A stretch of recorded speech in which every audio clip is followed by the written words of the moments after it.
Welcome to the Fellowship of the Binge. So, I brought Rajesh, my husband, here to talk about a movie we saw last night because we couldn't wait to talk about it. And we're shooting this bright and early in the morning because we saw F1 and we thought that we'll talk to you about it spoiler free. We'll give you our short overview and then we can talk a little bit about what the movie is about. F1 is right now in theaters near you.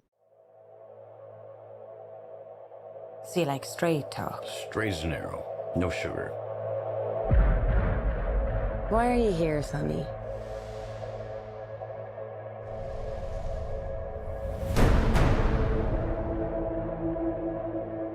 When you look in the mirror, you see this rough and tumble, old school cowboy.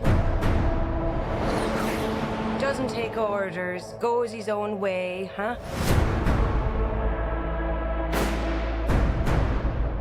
A lone wolf. Well, I've news for you. Formula One is a team sport. It always was. Listen, let's get this straight. We all lose our jobs if you can't pull off a miracle. No pressure. None.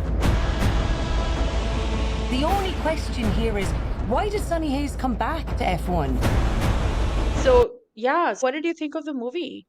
So good. Like if we have to talk about the movie or review it at first thing in the morning जब मेरी आंखें भी नहीं खुली हैं, so it has to be that good. I Yeah. thoroughly enjoyed it. I generally have a thing for sports movies, like well done sports movies. I really enjoy something like I Remember the Titans and so on. But and when you watch a lot of sports movies, typically कि क्या होने वाला है, like कि अच्छा ये underdog story है तो क्या होगा इसमें, and everybody would win and whatever against the odds. But a good sports movie is one that where you know what is going to happen, you know the tropes, and you're Yeah. still gripped Yeah. in terms of what is going to happen next and so on. So there are a few things that happen unexpectedly, and this is a spoiler free review, so we won't sort of give out the nitty gritties of it. But I thoroughly enjoyed it, and on a weekday I did expect the hall to be as full as it was. Yeah. There's a lot being said about the movie, and since there are other big releases which have happened parallelly, Sitare Zameen Par, and then Jurassic World is about to release, and then Fantastic Four. So this might not have remained in the theaters for that long, but I would urge everyone that to not miss it and see it in the theaters. Don't wait for it to come on your screens or Yeah. OTT. Watch it in the theaters because it is a movie that is worth watching in the theaters. Yeah. So I came into it with absolutely no knowledge of F1, like literally zero. I know two things about F1. There's someone called Michael Schumacher who was really good at the sport, and he is now retired or something. And the new one is Lewis Hamilton, who is also a producer of this movie. Yeah, that is pretty much that's my knowledge of F1. I didn't even know that it was two cars for per team and things like that. So there were a lot of annoying questions that I was asking you, but honestly you don't even need to ask questions because I think the movie kind of is great for people who go into it completely blind. It follows the story of Sunny Hayes, who's played by Brad Pitt fabulously, I have to say, who drives on random races and things like that just for the love of it. He's been out of the F1 game for many years, 30 or so years, and his friend Javier Bardem, played very charmingly, comes to look for him and he wants him to join his very down and out F1 team. So both of them are kind of old and they used to be in a team together. And so Sunny comes into the team that's right at the bottom and he meets, the young hotshot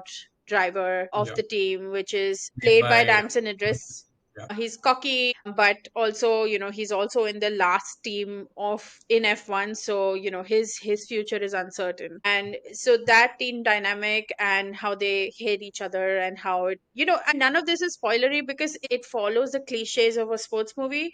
So you can assume that all the cliches are there. The rise or the stumbles and all of that is there, but that doesn't take away from their chemistry. That doesn't take away from the high you feel by the end of the movie. It's a long movie, it's almost 3 hours, but you are gripped throughout.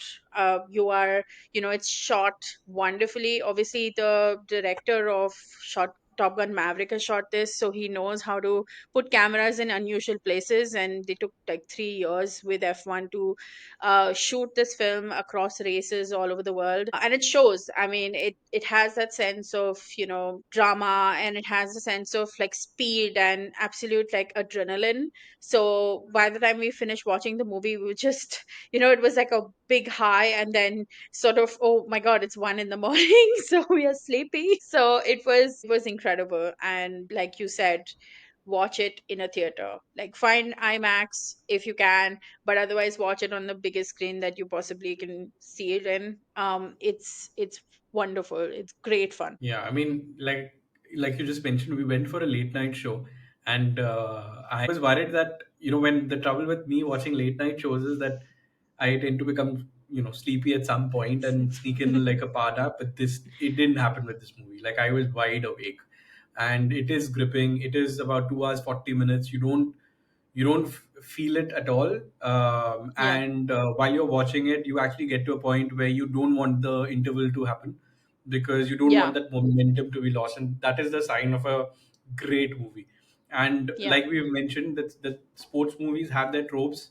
If a sports movie, despite its the tropes that we expect, manages to keep you hooked, and that too for 2 hours 36 or 40 minutes, whatever the runtime of the movie is, that means it's done its job. And yeah. the other thing, the few highlights, the soundtrack, the background music, Oof.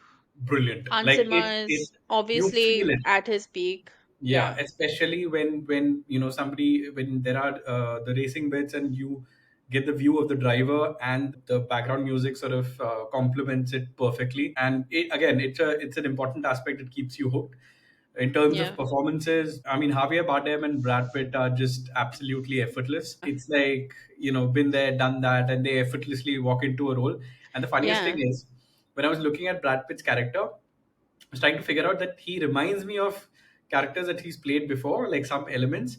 And what I've got it down to was a bit of Ocean's 11, Brad Pitt version, and a bit of, if you remember Brad Pitt's character Will in Friends, and if that character had grown up, and you combine that character and the Ocean's 11 character, that's what you get. The thing is that with these sports movies, you feel that when you've got a A-lister, so and who's the main character, like, he walks in and he has that air of, I told you so, and I was right and everybody else was wrong. yeah, It doesn't quite happen, because every character here, I mean, the two drivers have their flaws, Sunny Hayes and Joshua Pierce, who are on the same team but can't get along, and there is a yeah. generation gap between them as well. So you see both sides of the coin, and a lot of similarities between the two as well.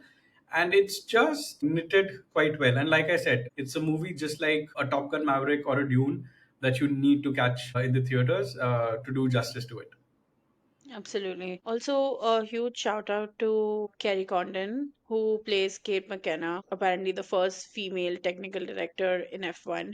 I mean, she's the only female presence in the film other than, Damson Idris's mother in the movie. And I think she does a great job of being, competent and cocky and really having a sense of fun with the whole thing, with the new addition to the team, with Brad Pitt's considerable charm.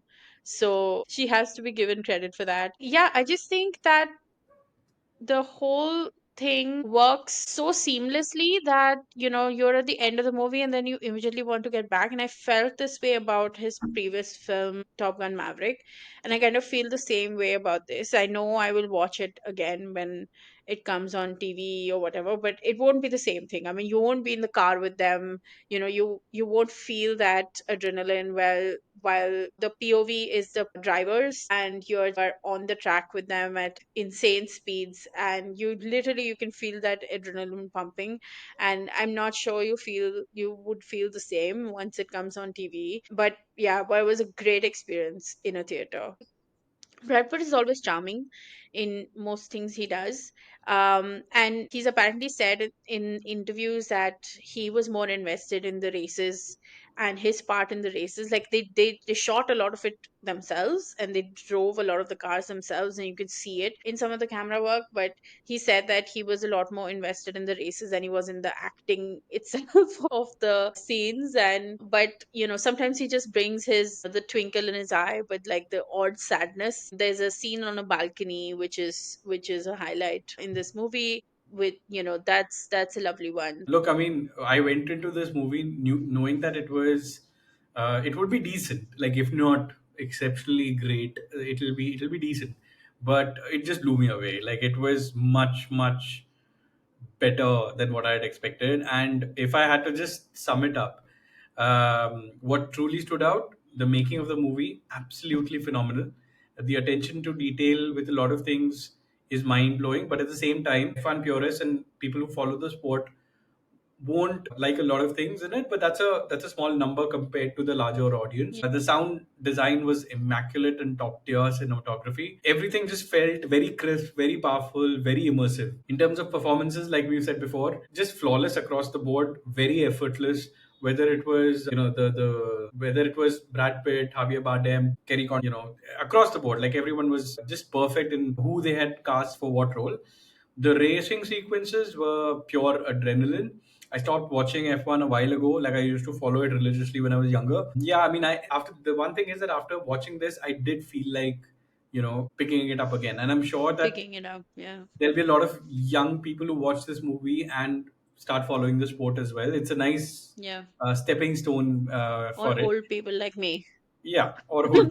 I I Um, want to watch Drive to Survive. They do shout out Drive to Survive in this movie. Yes, and rightly so, because that also is an exceptional piece of OTT piece that you can watch. Yeah. But like I said, I mean, if you can, please watch it in an IMAX if possible, because I think you will do justice to how it is meant to be experienced. And there's the small dent in the movie is that in the second half there is maybe just like a 5% dip in terms of the pace, but that's, like I said, it's a minor scratch. You don't feel it when you look at it from an overall perspective. Yeah. So yeah, it's an exceptional cinematic experience with stellar direction, world-class performances, jaw-dropping racing sequences, and if you're even remotely into cars or action-packed dramas, this is a must-watch on the big screen. Yeah, absolutely agree. Or not into cards like me at all, and just want to watch a good film, like a fun time at the theaters. This is absolutely it. I mean, I'm not into cars or F1 or even sports movies in particular. I like sports movies as they are, but it's not like I seek them out like you are much more into sports movies than I am. But this is brilliant, guys. It was great fun. If you just want to have a good time for 3 hours in a theater, and we don't have enough fun these days on the big screen, and we only go for event movies, and this is an event movie, so Yeah. please go for it. I think when I sort of sit with this a bit more, and if ever I sort of put down a list of my top 10 sports movies of all time, I think this easily would make that list for sure. I Oh, don't know where in the picking order, but for sure it will be a part of it.